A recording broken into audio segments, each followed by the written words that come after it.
मुंब्रातील local दुर्घटनेनंतर railway प्रवाशांच्या सुरक्षिततेचा मुद्दा पुन्हा ऐरणीवर आलाय। रेल्वे दुर्घटना टाळण्यासाठी सरकारचे प्रयत्न सुरू असल्याचं मुख्यमंत्री देवेंद्र फडणवीस म्हणाले आहेत। गर्दी टाळण्यासाठी सरकारी कार्यालयांची वेळ बदलण्याचा विचार असल्याचं फडणवीस म्हणाले आहेत। तसंच सार्वजनिक वाहतुकीची क्षमता वाढवण्याचा प्रयत्न करू असंही त्यांनी म्हटलंय। याशिवाय भाडेवाढ न करता सर्व लोकल एसी करण्याचा प्रयत्न असल्याचंही फडणवीसांनी सांगितलं आहे। रेल्वे मंत्र्यांसोबत मुख्यमंत्र्यांनी पाऊण तास चर्चा केली। यावेळी अनेक महत्त्वाचे निर्णय झाल्याचं समजतंय। घटना ही गंभीरच आहे आणि आजही आपलं मेट्रोचं नेटवर्क पूर्ण न झाल्यामुळे अजूनही सबअर्बन रेल्वेमध्ये ओव्हर क्राउडिंग आहे। त्यामुळे ॲडिशनल ट्रेन्स कशा आणता येतील हा एक महत्त्वाचा प्रश्न आहे। पॅसेंजर सेफ्टी करता आता जसं काल त्यांनी सांगितलं की आम्ही दरवाजे लावण्याचा विचार करतो। लगेच दरवाजे लावले तर लोक गुदमरतील। आता एवढं सरकारला समजतं डिझाईन करताना की जर दरवाजे लावले तर व्हेंटिलेशनची व्यवस्था करावी लागेल। बिना व्हेंटिलेशनचे तर दरवाजे काही सरकार लावणार नाही। म्हणजे तेवढं तर निश्चितपणे डिझाईन डोकं हे सरकारकडे आहे।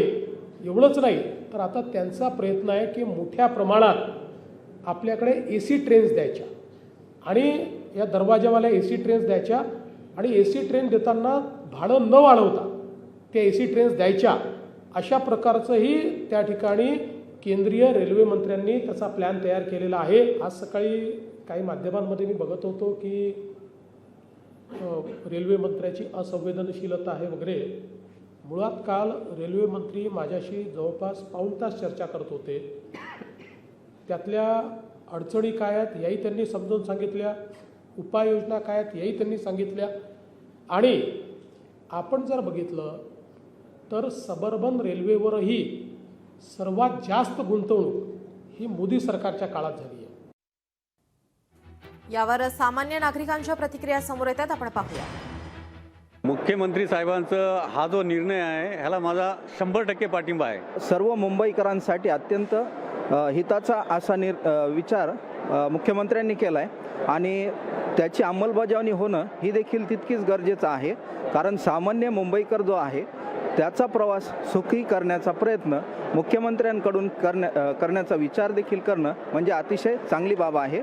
हे मुंबईच्या हितासाठी राहील। खूप चांगली गोष्ट आहे। तर ते नुसतं घोषणा करून उपयोग नसतो, ते अंमलात आणल्या पाहिजे। त्या योजना ज्या त्या सर्वसामान्यांना परवडेल अशा दरात जर हा रेल्वेचा प्रवास एसी गारेगार मिळत असेल तर कुणालाही तो आनंद आहे, चांगली गोष्ट आहे। सामान्य जनतेला जे आता लोकल आहे ज्याचे तिकीट रेट्स आहेत ज्याचा म्हणजे जास्त भार सामान्य जनतेवरती देखील नाही आला पाहिजे याचा देखील विचार या सोबत करणे गरजेचे आहे। मध्य रेल्वे मार्गावर सर्व एसी लोकल आणण्याचा विचार होत असेल तर त्या विचाराचं खरंच स्वागत आहे।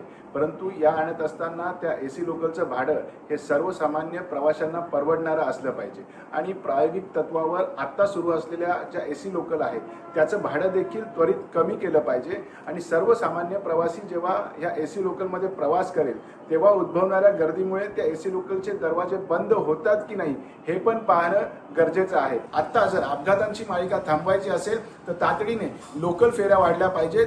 दिव्यासारख्या ठिकाणी दिवा CST लोकल सेवा सुरू केली पाहिजे जेणेकरून मध्य रेल्वे मार्गावर सुरू असलेले हे अपघात थांबतील। लोकशाही मराठी ऐका, पहा, जागरूक रहा।